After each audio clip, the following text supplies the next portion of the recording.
Les gens me posent toujours la question, Claudel, qu'est-ce que tu penses de la religion? Et là, les gens me regardent attentivement. Ils veulent savoir ce qu'il veut dire. Et je leur dis, non, en fait, chacun est libre de faire ce qu'il veut de sa vie. Comme je l'ai dit antérieurement, si tu veux croire au poteau, crois au poteau. C'est ta vie. Moi, j'ai fait la religion. J'ai beaucoup prié. Quand quelqu'un me dit qu'il prie, je ris. J'ai trop prié. Trop. Parce que ma mère nous imposait la prière de manière brutale. Vous connaissez le rosaire? Est-ce qu'il y a quelqu'un ici qui connaît le rosaire? Magnifique. C'était au moins une fois par semaine. Ça fait combien de temps le rosaire quand on prie? Ça c'est quand vous êtes rapide. Et quand on prie rapidement. Nous on faisait le rosaire au moins 3 heures de temps. Ça veut dire on prie, on chante, on prie, on chante, on prie, on chante pendant 3 heures. Sans compter la messe où on passe chaque jour. Sans compter les prières avant les... Sans compter les prières quand les invités viennent. En fait, c'est un cocktail de prières. On a prié. On a lu la Bible terriblement, violemment. On a lu la Bible même inconsciemment parce que j'ai été aussi lecteur. Donc tu étais obligé de lire aux fidèles. Et vous savez que tout au long d'une année liturgique, on lit la Bible du début jusqu'à la fin. Donc on a lu la Bible du début jusqu'à la fin plusieurs fois.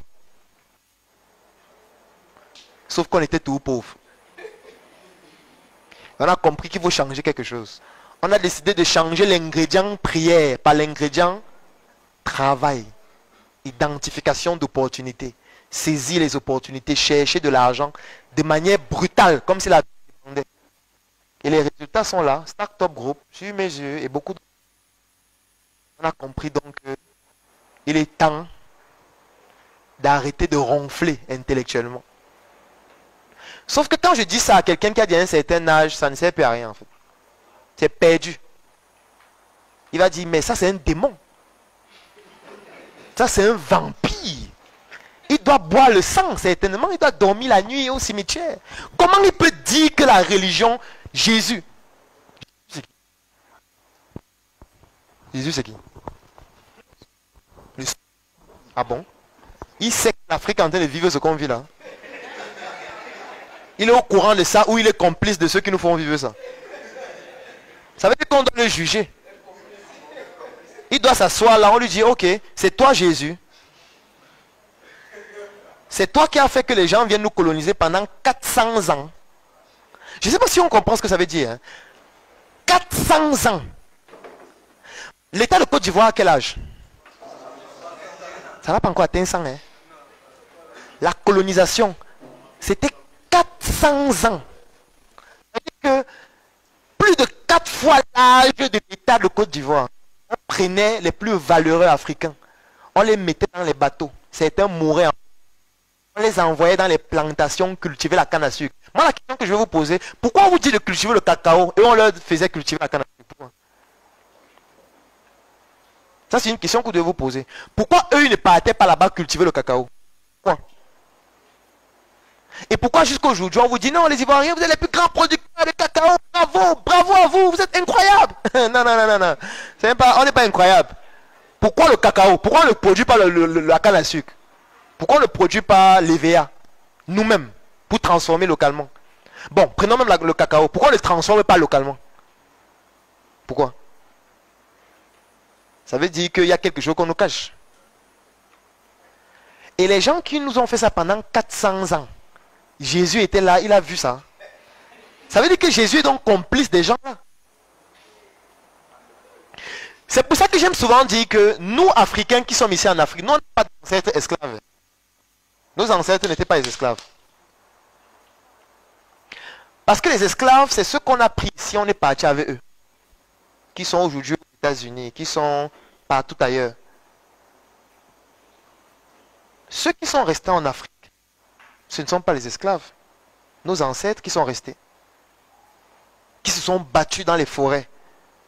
Dont certains ont été fusillés, mais ils souriaient pendant qu'on les fusillait. Parce qu'ils étaient contents pour défendre leurs descendants.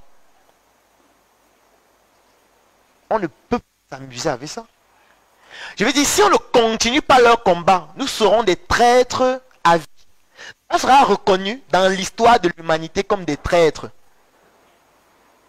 Vous, je prends un exemple simple. Vous vous imaginez, vous êtes en train de créer une entreprise actuellement parce que vous êtes tellement en difficulté, votre famille vous a abandonné. Vous vous battez, vous vendez dans la rue, vous vendez les bonbons, vous vendez le gaba, vous vendez tout ce que vous pouvez. Vous réussissez à gagner un peu d'argent. Vous bâtissez une entreprise. Vous la développez pendant 5 ans, pendant 10 ans, pendant 15 ans, pendant 20 ans. Pendant cette histoire de votre entreprise, vous rencontrez une femme, vous vous mariez, vous avez un enfant, vous avez 2 enfants, vous avez 3 enfants. Après 20 ans, vous avez une entreprise qui a un patrimoine de 5 milliards, 10 milliards, 20 milliards.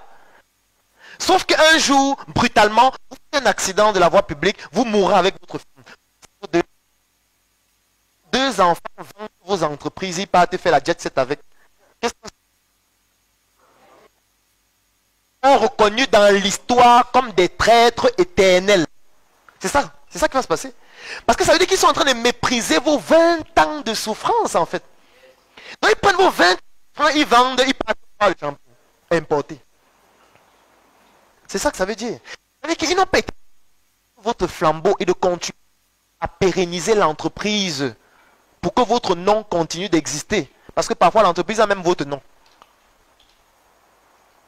En fait, c'est ça que nous sommes en train de faire par rapport à nos ancêtres qui se battaient pour nous. Hein. C'est la même chose que nous sommes en train de faire. Nous avons abandonné leur combat. Et nous sommes fiers d'avoir abandonné leur combat. Parfois, nous sommes inconscients du fait qu'ils combattaient. Parfois, on ne les connaît même pas. Ça, c'est trop grave. Trop grave. Et je parle de nos ancêtres. Je ne parle pas de Jésus. Parce que quand je dis ancêtre, ça veut dire quoi? Ça veut dire que toi, tu as ton père et ta mère. Ton père et ta mère avaient leur père et leur mère. Ainsi de suite. Ça veut dire qu'actuellement, tes ancêtres qui ont coulé. Ce n'est pas un fait. C'est un fait. Pardon. Tu peux démontrer scientifiquement. Dans ton sang actuellement, il y a le sang de tes ancêtres. Tu as les gènes de tes ancêtres actuellement. Pour préciser que ces gènes vibrent en toi et ça te pousse à avoir certains comportements et certaines attitudes inconscientes.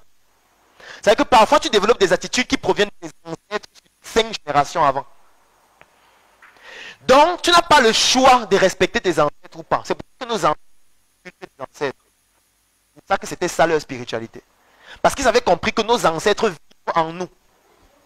Et si on n'est pas en harmonie avec nos ancêtres, on ne peut pas réussir. C'est impossible, qu'importe le secteur d'activité. Les autres le font avec Jésus et les autres parce que c'est leurs ancêtres. Eux. Prenons même le cas qu'eux tous ils ont existé. Ça veut dire que c'est dans leurs ancêtres. Tu as le sang de Jésus dans tes veines. Tu connais Jésus où? D'où sort Jésus dans notre histoire?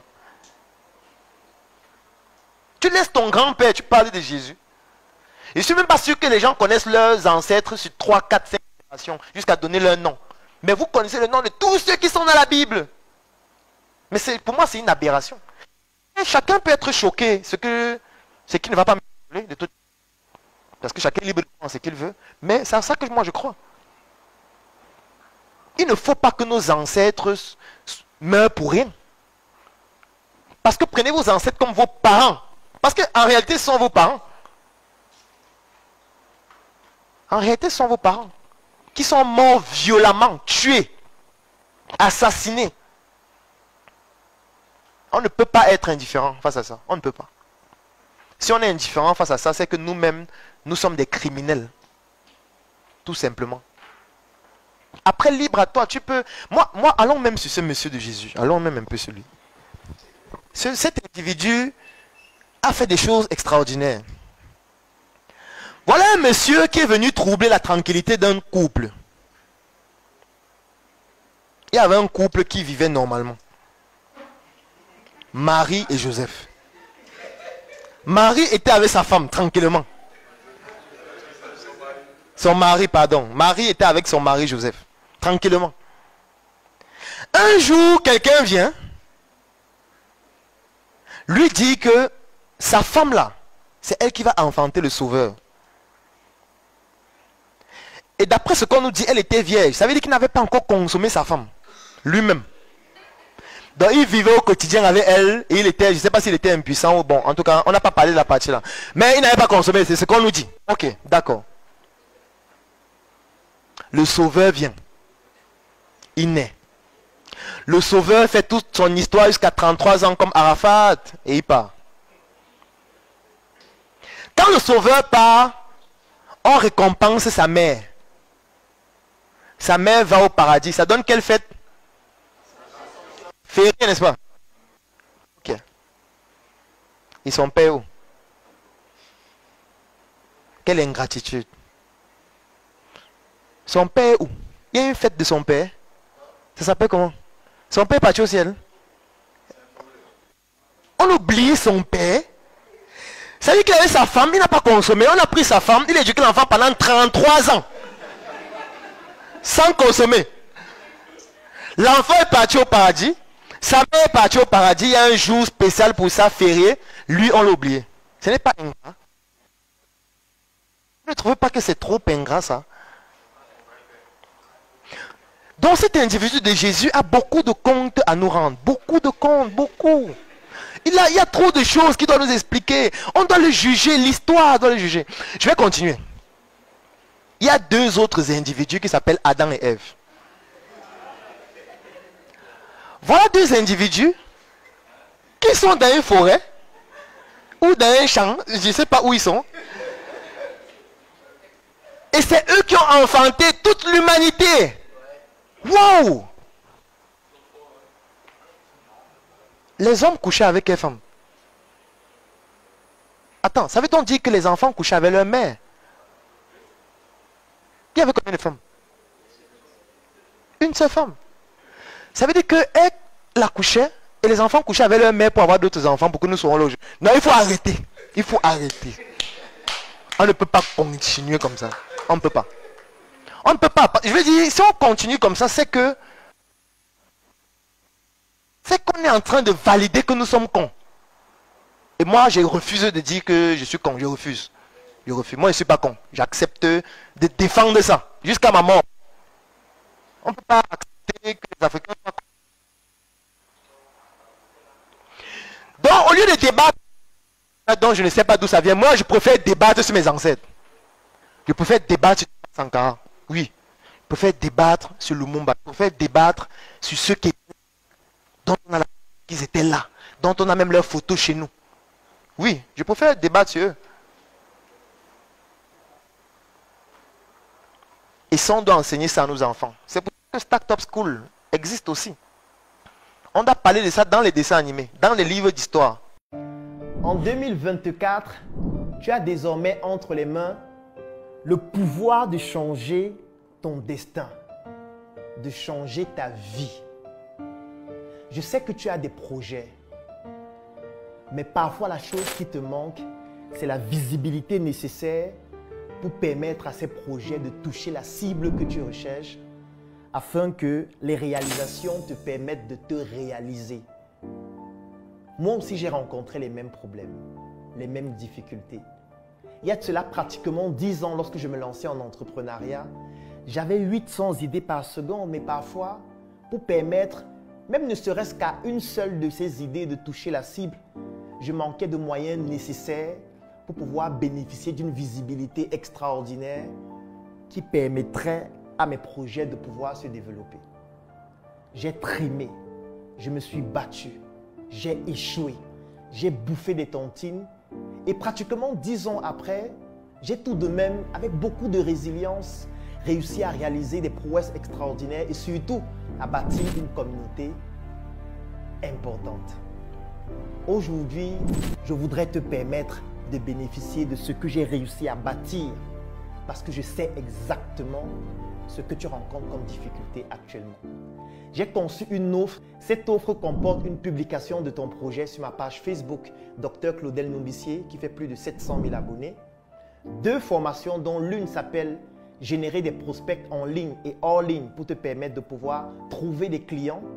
Et comme je sais que pour trouver des clients, tu vas faire face à des objections du style « ça coûte trop cher, ça ne m'intéresse pas, j'ai déjà un produit ou un service dont je suis satisfait », tu bénéficies aussi d'une 2e formation vidéo dont le thème c'est l'art de gérer les objections de tes clients. Le troisième élément dont tu vas bénéficier dans cette offre, c'est un e-book dont le titre c'est « Entreprendre et investir différemment ». Oui, parce que lorsqu'on n'a pas beaucoup de moyens, on doit pouvoir penser différemment. Et la quatrième chose, c'est un groupe privé. Je suis certain que tu te demandes à ce moment combien coûte cette offre. Et parce que tu te poses cette question, j'ai donc décidé de te l'offrir au prix de 10 000 francs CFA. Oui, tu l'as bien écouté. 10 000 francs CFA pour bénéficier de toute cette offre ou 25 € pour toutes les personnes qui résident à l'extérieur du Cameroun. L'avantage, c'est que peut-être toi, tu n'en as pas besoin, mais tu pourrais permettre à un proche, à un frère, à un ami ou à un porteur de projet de bénéficier de cette offre extraordinaire afin de lui permettre de se réaliser durant l'année 2024. Je vais laisser un lien dans la description de cette vidéo et en commentaire. Clique sur ce lien, remplis le formulaire pour bénéficier de manière exclusive de cette offre. Et dans le formulaire, tu découvriras aussi d'autres offres pour des entrepreneurs d'un niveau un peu plus élevé.